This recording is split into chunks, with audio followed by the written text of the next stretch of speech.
Salve! Então estamos dando início à nossa live tradicional de quarta-feira às 17 horas.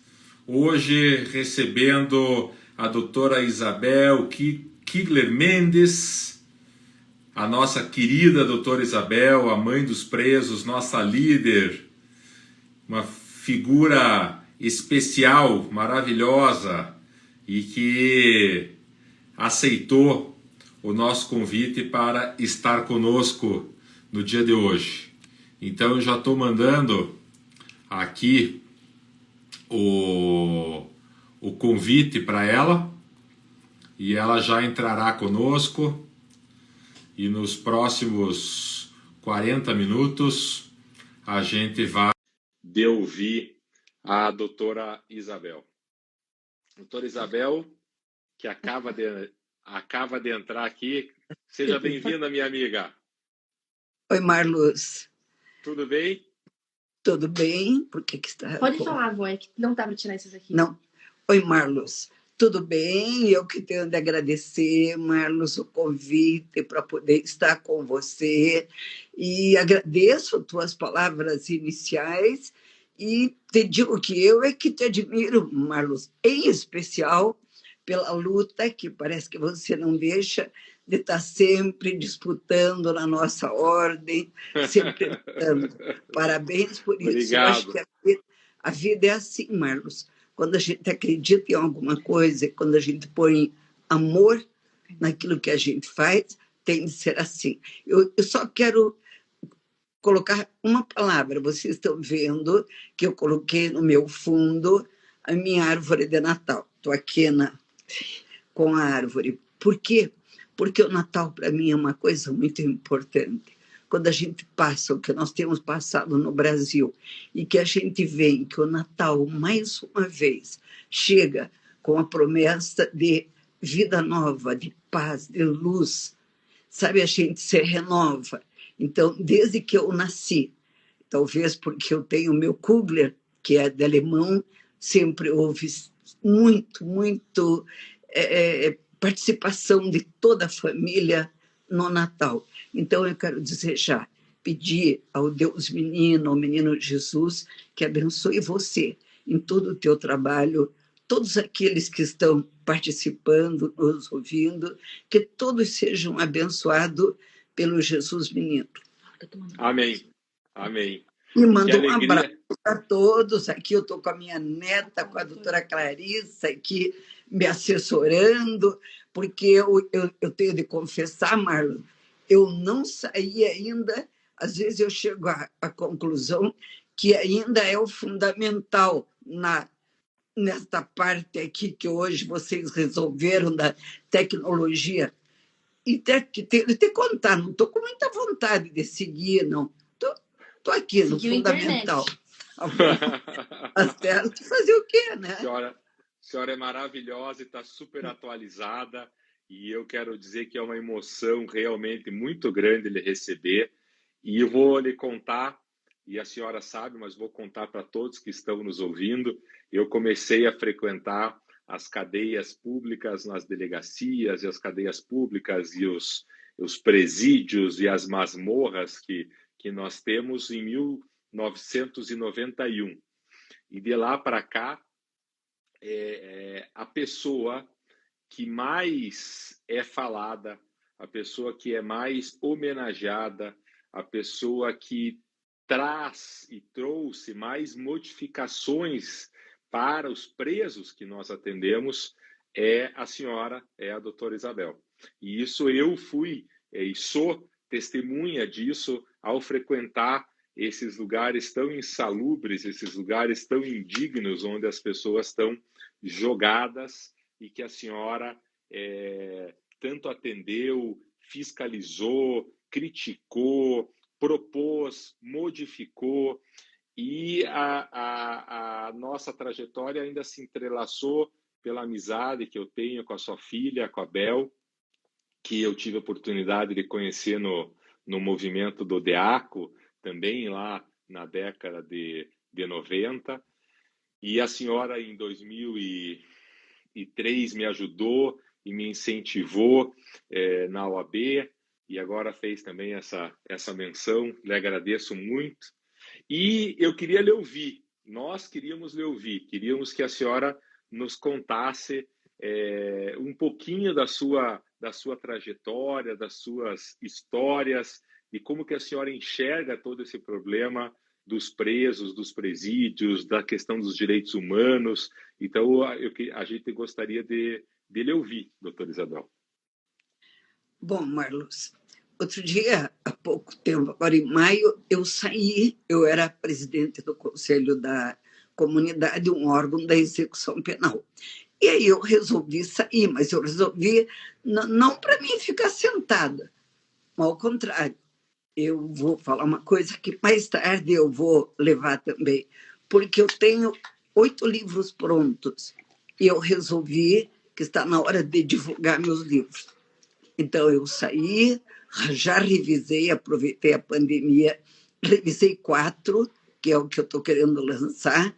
Então, eu deixei, veja bem, eu deixei o conselho, mas aqueles que sempre foram objeto da minha atenção não me deixaram. Então, o conselho continua em mim. Eu continuo, não tem dia que eu não receba 2, 3, 4 telefonemas. Na ordem, Marlos, eu passei mais de 20 anos tentando fazer alguma coisa. Agora foram mais 8 anos. E olha, Marlos, eu nunca vou me considerar uma fracassada, mas também não me considero uma vitoriosa, Marcos, porque é muito difícil. Eu acho assim que você falou que eu fiz alguma coisa. Não, eu acho que eu fiz assim, gotas. Sabe quando alguém é sedento e ele não tem, ele sonha com um copo de água e não tem o copo de água, mas você dá gotas? Foi isso que eu fiz. E cada gota dessa transformou uma vida. Eu acredito que sim, Marlos. Eu acredito, sabe? Vou só contar para contar. Esses dias eu estava descendo do meu carro de máscara e, de repente, eu escutei Doutora Isabel! E aí outro gritou, mãe, mãe! E pararam, diminuíram a bicicleta. E olhei e eles falaram, toma aqui. Claro que eu sabia quem era. Eu não lembrava na fisionomia, mas sabia quem era. Aí eu fiz aquilo que eu faço com eles, como se fosse, que bom que vocês estão aí. Juízo! Aí outro, eu sei, vai puxar nossa orelha. Eu falei, exatamente. Então, este é o meu... Por que eles dizem, me chamam de mãe? Ou por que eles têm um carinho? Porque eles sabem ler nos meus olhos. Não é que eu fique... que eu só falo coisas boas para ele, ao contrário, Marlos. Ao contrário, eu sou sincera. É por isso que eles me respeitam. É por isso o carinho de todos eles. Porque eu sempre coloco para eles. Eu nunca defendi, como muitas vezes me dizem, lhe conheço, a senhora é defensora de bandido. Não. Eu sou defensora da sociedade, de uma sociedade justa, de uma sociedade que respeite a todos, sabe? Eu acho que eu aprendi isso com as palavras de Jesus. Ama teu próximo como a ti mesmo. Respeita o teu próximo como você se respeita. Então, é isso. Ele é o meu próximo. Se ele está lá dentro da cadeia, está encarcerado, o que eu digo para eles? Você podia ter feito outra dívida. Comprado uma casa, uma bicicleta, um carro, está lá fora pagando. Você contraiu uma dívida com a sociedade, o pagamento é este. Agora, aí, Marlos, vem a tristeza. Ele está pagando lá dentro, mas o governo, as autoridades não estão fazendo aquilo que tem de fazer. E aqui eu já aproveito e digo, quando me perguntam, a senhora acha que tem solução? Claro que acho, só cumprir a lei. Pega a LEP. A LEP é feita para hoje, não há 34 anos atrás. Os legisladores foram muito felizes quem fez a LEP. A LEP diz que ele tem de ser preso, sim, vai pagar pena, é aquela que está prevista no nosso Código Penal, tá? Mas ele vai ter uma cama, ele vai ter um prato de comida digna, ele vai ter sol. Se ele não tem profissão, ele vai aprender, vai ter um curso e vai ter trabalho. Trabalho. É isto que a sociedade não entende e chega a chamar de vadio. Você sabe, Marlos, porque você está lá dentro, por que acontecem as rebeliões, Marco? Por quê? Vamos contar para quem está nos escutando, Márcio. Porque eles querem trabalho, porque eles querem pelo menos um dia ou dois de sol, tá? Porque os amigos deles, os colegas que se tornam amigos, estão doentes e eles têm de arrebentar as grades para vir alguém tratar, atender. Eles querem trabalho e a lei diz isto. Eles, então, eu tenho que defender. É um direito deles. Aí o quê? Você pega, Marlos, pena que não dê tempo, senão nós mostraríamos as fotos do que é uma cela. Aí você pega numa cela... O Brasil tem, Marlos, 900 mil presos, encarcerados, e tem que o governo admite. 400 mil, a capacidade é de 400 mil. Mais que Onde o dobro. ficam os 500? Onde ficam os 500 mil, Marlos? Onde ficam? Você sabe o que é? Dorme em cima do boi. Para quem não sabe o que é boi, é a latrina. Dorme em cima da latrina. Numa cela feita para 4, hoje tem 8, 9, 10. São presos em containers. Containers para 12. Tem 15, 20. Quer dizer, inverno é geladeira. Verão, eu lembro uma das vezes que eu fui, Marlos, eu fui da ordem, e era calor. E jovem, né? Os jovens que estavam comigo, é curioso. E um deles, posso medir a temperatura? Claro, deve. 50 graus dentro de um container. Eu não queria acreditar. Eu falei, não pode dizer isso. Não, doutora, vou repetir, vou fazer 50 graus. Tá, e daí você quer que ele saia de lá, um menino, Marlos, que com 18 anos, muitas vezes nem era dele a maconha e a cocaína, você sabe que se implanta, Marlos. Você defende, você luta por isso? Quer dizer, joga-se para desculpar, para poder justificar a prisão, joga-se 10 gramas de maconha, cocaína, sei lá mais o quê. Um menino que a lei diz, a nossa Constituição diz, que este menino tem direito a ter um tratamento diferenciado, você joga lá. E vamos contar para quem está nos escutando o que acontece lá, Marlos. Ele tem 2 possibilidades. Ou ele, se é um menino de 18, 19 anos, bonito, forte, você sabe o que acontece. Ou ele vai dizer o quê? Ser violentado, estuprado e tudo mais, ou ele vai para tem de ser, quer dizer, se ele não quer sofrer isso, ele entra para uma das PCC ou qualquer coisa, e daí ele é defendido. Sim. Sozinho ele não consegue se defender. E aqui fora tem gente, a sociedade que não acredita, que ainda não adquiriu o equilíbrio necessário para saber que este menino vai sair lá de dentro odiando a sociedade e bandido. Porque as nossas penitenciárias são escolas de fazer bandido. Só quem é muito forte, quem tem religião, quem tem o amor de uma mãe ou, às vezes, de uma esposa, de uma família, é que consegue sair.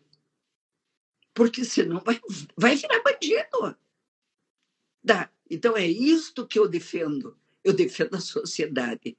Por quê? Para que a sociedade amanhã, aqueles que podem, mas que hoje não querem saber, acham que preso vai para a cadeia, vai ficar nas celas como eles não têm ideia do que seja, eles é que vão ser presos. Presos dentro dos carros blindados, preso nas casas cheias de cerca elétrica e de tudo. É isto que eu defendo.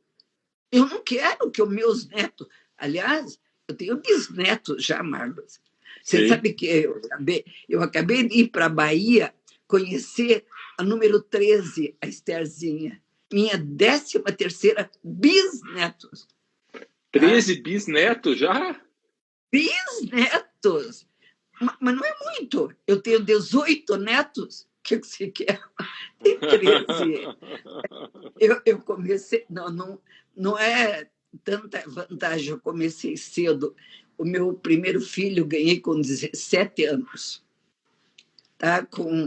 Daí, com 28 anos, eu ganhei o último. Tá? Foi assim. E ainda criei mais 3. Criei 9. E um que eu perdi eram 10. Então, não tem muita vantagem, não. Hoje eu tenho 13 bisnetos. Sou feliz, agradecida a Deus, sabe? Então, eu não quero isso para meus bisnetos. Sim. Eu quero que os meus bisnetos tenham uma vida livre. Lógico. Sabe? Que possam sair, viajar, pegar seu carro, sabe? Trabalhar, estudar, praticar esporte. Então é isso. Marlos, faz pergunta que você quiser. Doutora Isabel. Vou parar. Não, eu quero dizer para a senhora. Já falei o que eu pensava e o que eu penso. Então, não defendo que ninguém seja inocentado se praticou um crime, vai pagar. E por isso que eles me respeitam. Eles sabem. Tá? Então, e a forma como eu trato eles realmente é meio de mãe, por isso que eles me chamam mãe. Porque eu falo, quando eles vêm, eu falei, espera aí, você está merecendo um puxão de orelha? Que é isso? Você está errado. Não pode fazer isso. Tá, vai acontecer o quê? Quer dizer, e outras vezes eu falo como mãe, tenho paciência, o tempo passa rápido. Você vai sair daqui, você tem uma família, você tem uma esposa, você vai ter apoio, agradeça a Deus por isso. Verdade. Então, doutora Isabel, nós estamos aqui com uma multidão de pessoas assistindo. Eu vou mencionar o comentário da Sandra Silveira, sua amiga, sua fã, minha amiga, sou fã dela.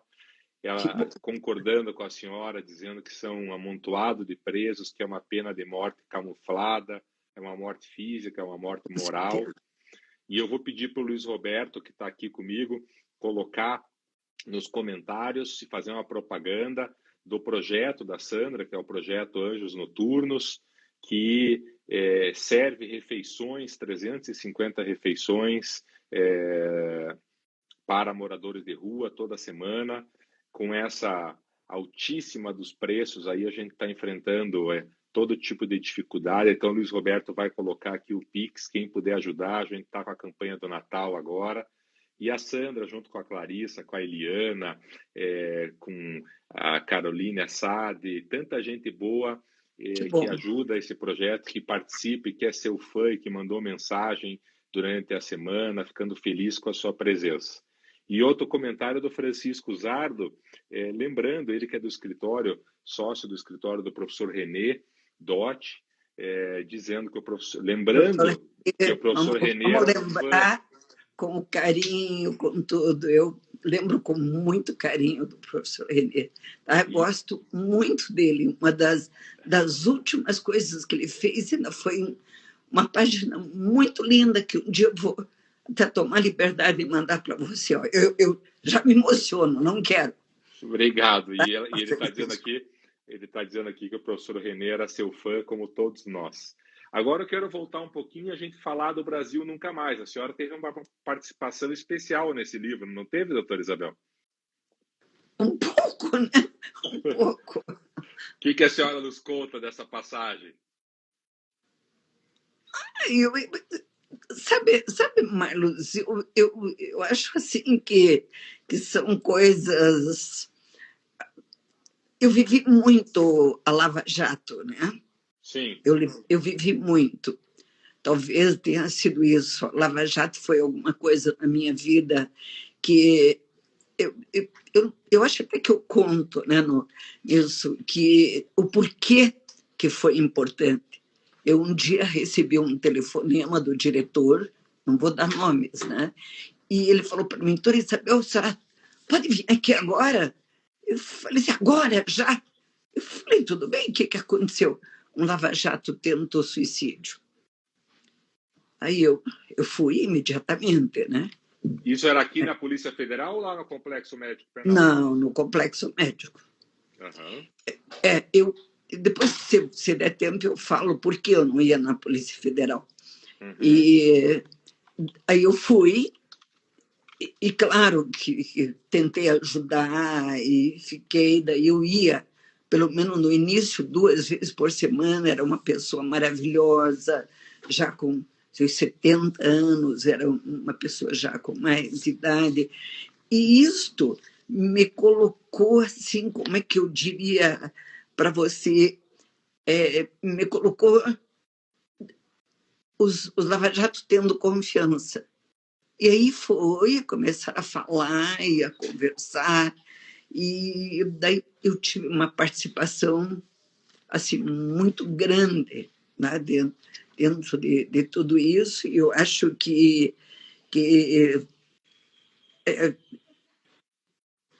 você está falando do livro do Dom Paulo. Mas deixa do Dom ficar Paulo, nesse ponto. E eu fiz uma inversão.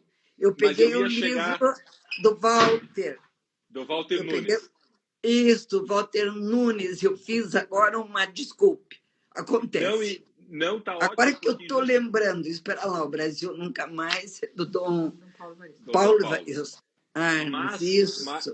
Mas, doutora Isabel, eu vou pegar o gancho, porque eu ia lhe perguntar justamente do livro do Walter Nunes, que é muito comentada, ele fala muito sobre isso, da sua relação, das passagens que a senhora teve, especialmente com Marcelo Odebrecht.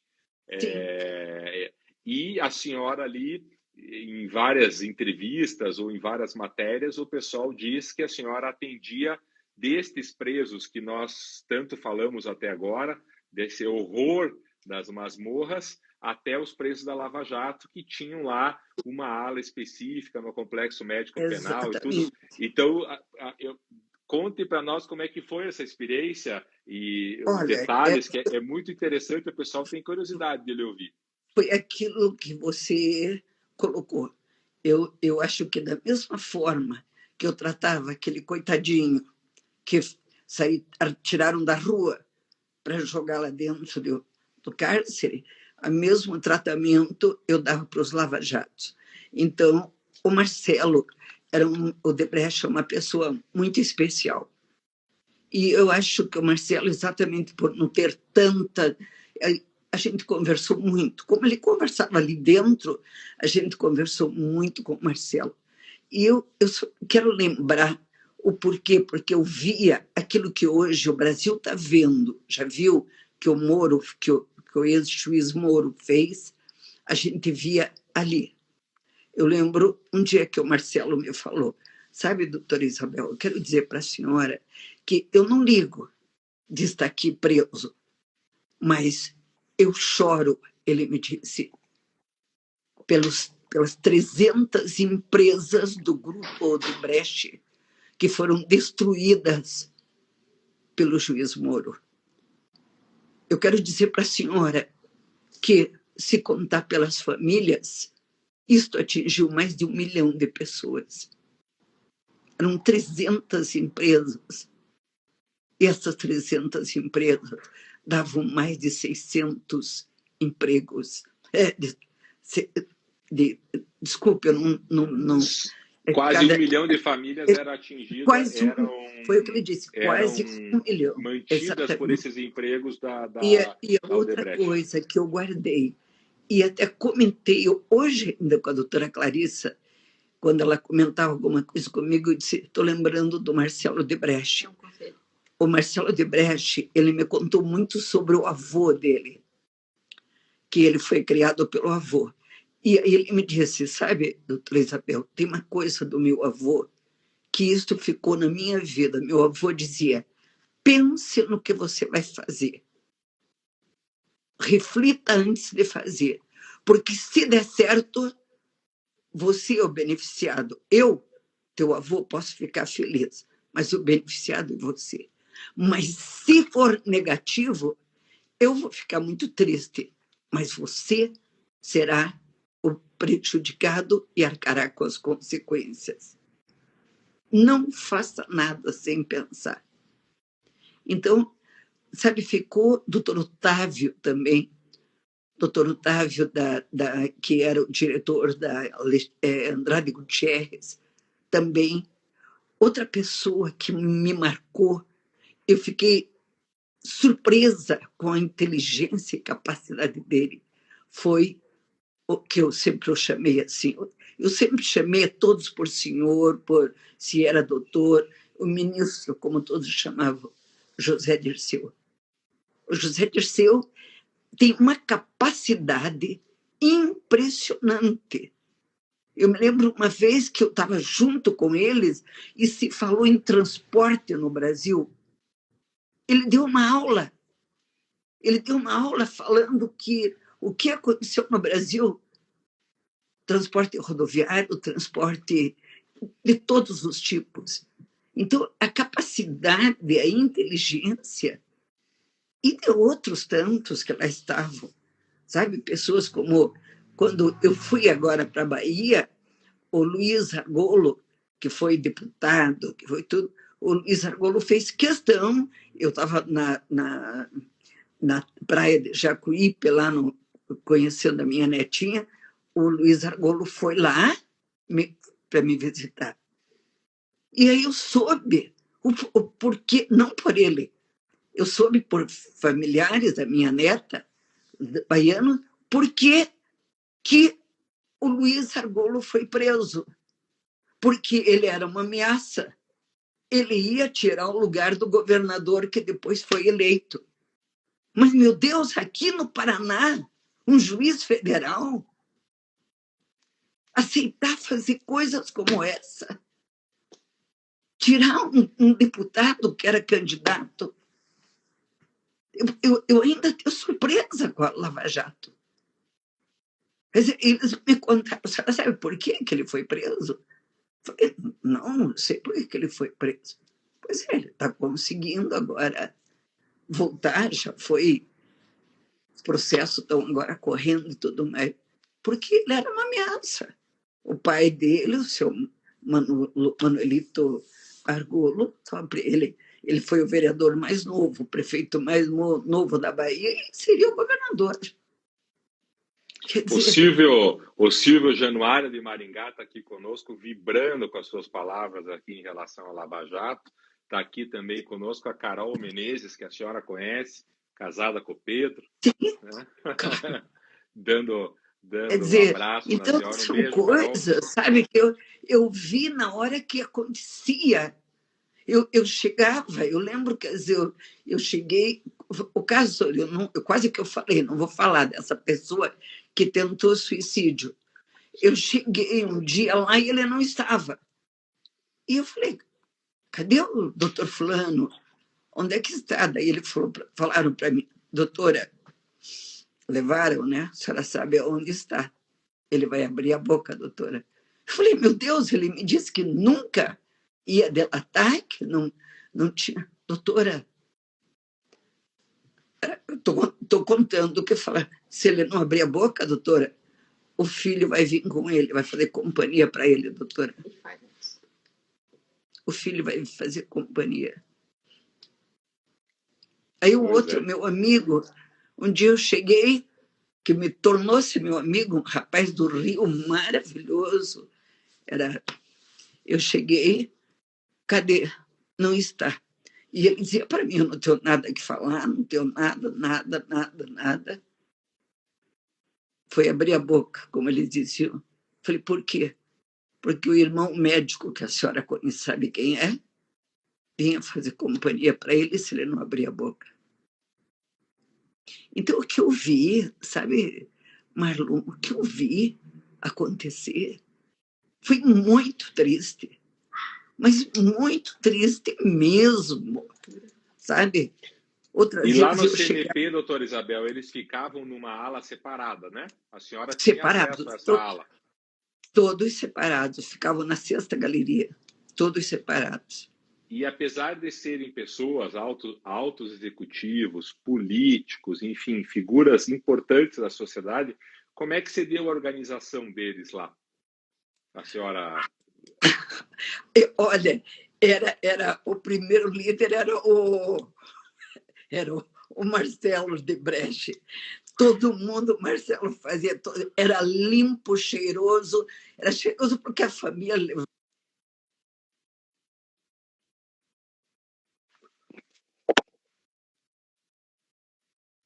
E daí aquilo era super organizado, super limpo, super...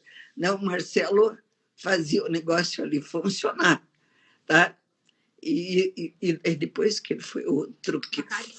O Vacari. O Vacari, né? O Vacari também foi líder, né? Isso.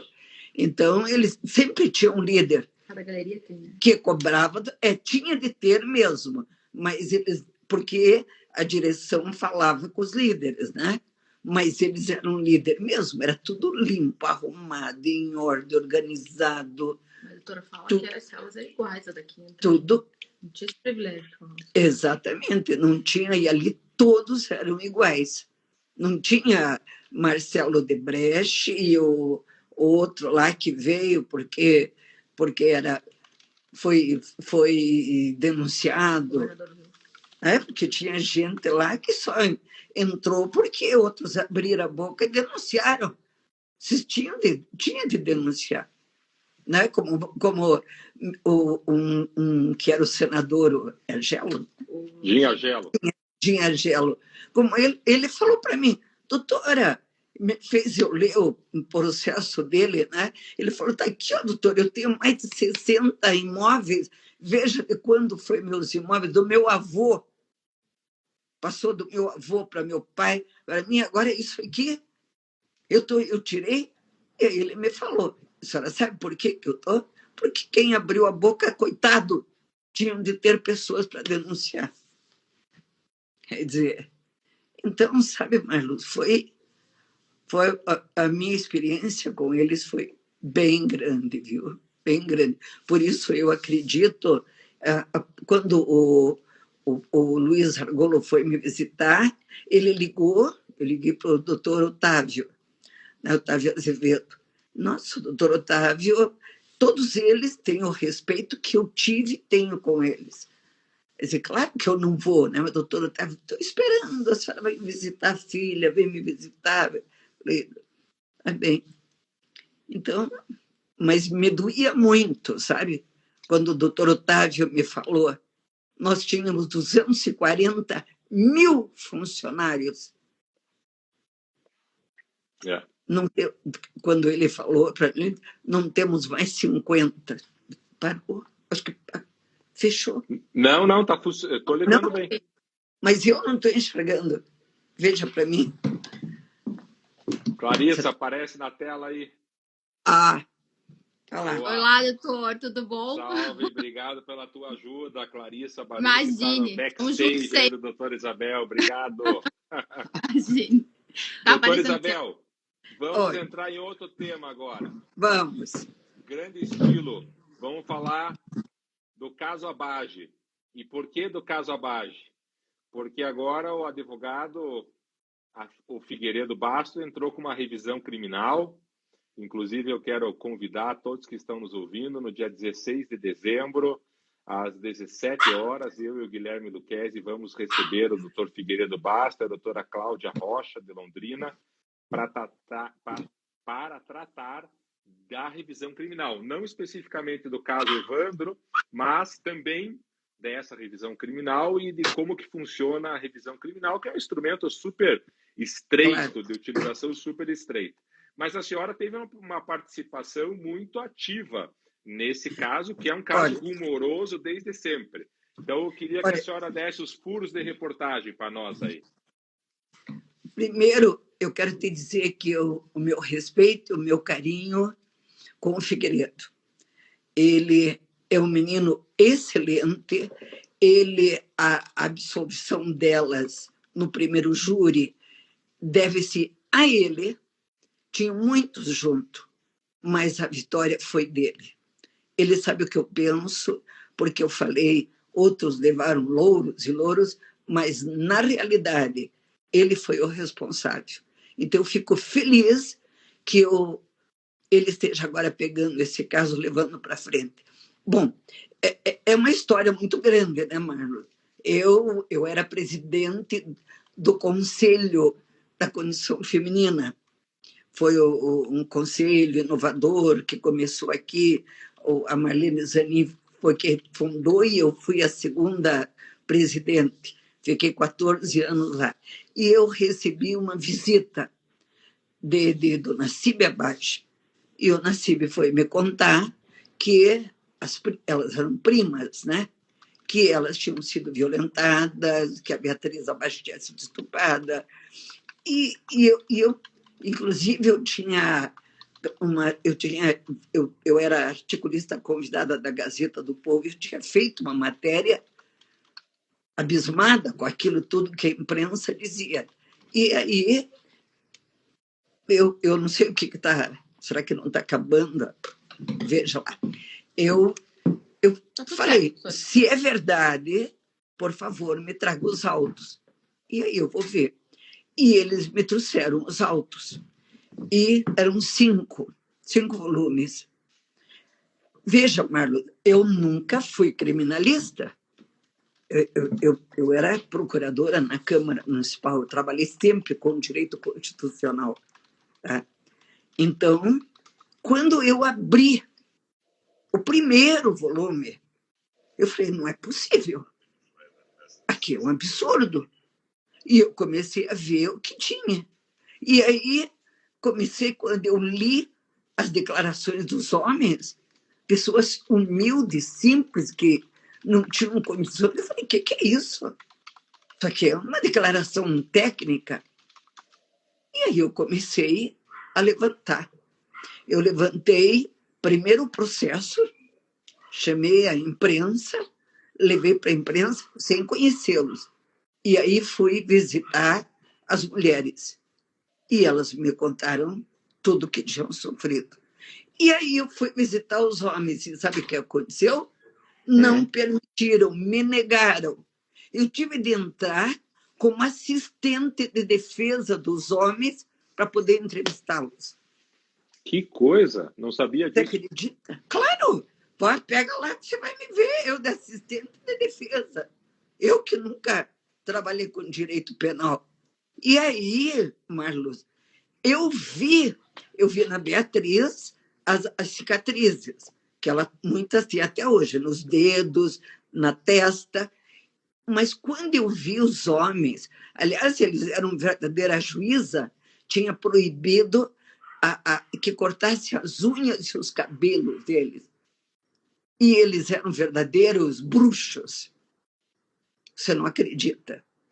E quando eu vi os homens, pelo amor de Deus, eles pediam, doutora, eu posso levantar minha camisa? Pode. Doutora, a senhora, com todo respeito, posso abaixar minha calça? Pode. Você não acredita. Fazia 11 meses, o corpo deles era cheio de cicatrizes. Sabe, das torturas que eles sofreram. Você não acredita o que eu vi. E aí eu fui à luta, meu Deus, eu tive de me mudar, Marlos, porque me ameaçaram. A polícia, não dá para contar todo em detalhes, mas a própria polícia militar, a polícia do então capitão, depois coronel Neves, me perseguia e perseguia a minha família. Eu morava numa casa, eu que detesto apartamento, me mudei para um apartamento. Tá? Por quê? Porque eu tinha uma filha e eles ligavam. Vai acontecer com a tua filha o que aconteceu com a Beatriz Abage. Vai acontecer com teus netos o que aconteceu com o Evandro, com o Leandro, porque botavam o Leandro junto. Sim. Tá? Aí eu tive de sair, porque eu morava numa casa, minha filha chegava com o carro e tinha de abrir o portão.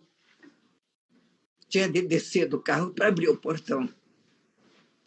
E eu fui nesta luta, anos e anos, lutando com todos eles. E eu quero só te contar esta última. Teve um deles, o Vicente de Paula, que nunca foi solto. Eles não Sim. tinham advogados, sabe disso. E o Vicente ficou doente, ficou com câncer e foi para o complexo médico. E eu ia, cada vez que eu ia lá, eu ia ver e conversar com o Vicente. Aí o Vicente estava mal. Um dia me ligaram, o diretor me ligou, acho que era o Marcos. O Marcos me ligou e falou: doutora, a senhora pode vir aqui, o Vicente não está bem, mas quer falar com a senhora. Falei: claro que vou já. E fui. Aí, quando eu cheguei lá, o Vicente falou: posso pegar na sua mão? Falei: Vicente, sempre pôde. Apertei a mão dele. Ele falou: doutor, eu preciso falar com a senhora. Eu até pensei o que podia ser nele ruim daquele jeito. Eu quero saber, doutor, a senhora acredita na minha inocência? Falei: Vicente, eu sempre acreditei na tua vida, Vicente. Sempre acreditei que você é inocente. Ele começou a chorar e disse: doutora, acho que é a última coisa que eu lhe falo. Nunca eu fiz nada. Nunca eu vi esse menino. Não, eu não matei esse menino. Eu falei: eu sei, Vicente. Doutora, eu sou inocente, doutora. Eu falei: eu sei. E ele chorando, me dizendo que ele era... Meu Deus, que Eu ele lhe dizia... respeito. Então tá bom. Ele me dizendo que era inocente. 3 dias depois, o diretor me ligou: doutor, Vicente morreu. Então, ninguém, no último momento, no momento que está morrendo, não fala a verdade. Sabe? Então, eu fico feliz. Só que eu quero te dizer uma coisa, Marluz. Eu fico feliz que o caso Abage esteja tendo esse caminho que está, que o Figueiredo agora entre, mas eu quero te dizer que não é o único caso. Que eu conheço casos que eu sei que é parecido com eles. E eu vou te dizer uma coisa, que talvez vocês vão me atirar pedra. Eu digo sem medo de errar. Sem medo de errar. 1/3, pelo menos, de todos os presos são inocentes. São inocentes, Marcos. Não tinham de estar... Talvez pode ter acontecido aquilo que eu disse: 10 gramas de maconha, tá? Um papelote de 2, 3 de cocaína. Mas é o inocente, porque era um menino, sabe, que talvez, sem saber, sem sentir, nessa ansiedade de jovens, de pessoas que são adolescentes, não saíram, estão saindo da adolescência, mas que mereciam um outro tratamento, um outro encaminhamento, e não um cárcere. São pessoas inocentes. Pode colocar isso, eu não tenho medo de errar. Pelo menos, se não for mais 1/3. E você sabe, Marlos, melhor do que eu, que hoje 75% de todos os presos do Brasil têm até 35 anos. E você sabe que quase 50% têm até 25 anos. O que a sociedade está esperando? Formar bandido para vir trazer para ela o medo que se tem da violência? É isso que está se esperando? Eu espero... Qual que é a forma de evitar isso? Cumprir a lei. Cumprir a lei. Educação e respeito. Sabe? Educação e respeito. É isto só que eu peço. E eu acho... Sabe, Marlos, eu não gosto de falar na minha idade, mas eu vou falar. Tá? Por quê? Porque eu brinquei agora há pouco, a minha neta falou para mim... Eu falei qualquer coisa, minha neta que eu crio, minha neta amada, Maria Eduarda, Ela falou, vó, você parece que tem 25 anos. Eu falei, não, ao contrário, 52. Eu falei, é como eu sinto. Eu me sinto que eu tenho para trabalhar, para lutar, para tudo. Eu tenho 50 anos, mas eu até não concordo, sabe, Marlon? Mas lá na minha certidão de nascimento diz que eu tenho 85. Eu acho que está errado, porque eu não me sinto com essa idade, eu me sinto. Ainda estou nos 50, nem 60, quando eu vejo 60 dizendo, ai, como é que me diz quando eu vou lá, como é que todo mundo hoje tem de dor, tem isso. Eu não tenho dor nenhuma, eu não tenho nada, minha cabeça está boa, eu espero, não quero viver muito, quero enquanto me der conta de mim, né? Mas estou aí com a cabeça ótima e tudo, então estou lá mais nova do que os filhos, né? Claro, eu tenho filho de 60 e tantos anos, mas eu me considero, de vez em quando eu digo, sou mais nova do que os filhos, porque não, quando eu digo às vezes assim, você pode fazer isso para mim? Já vou. Só um minutinho, amanhã já vou.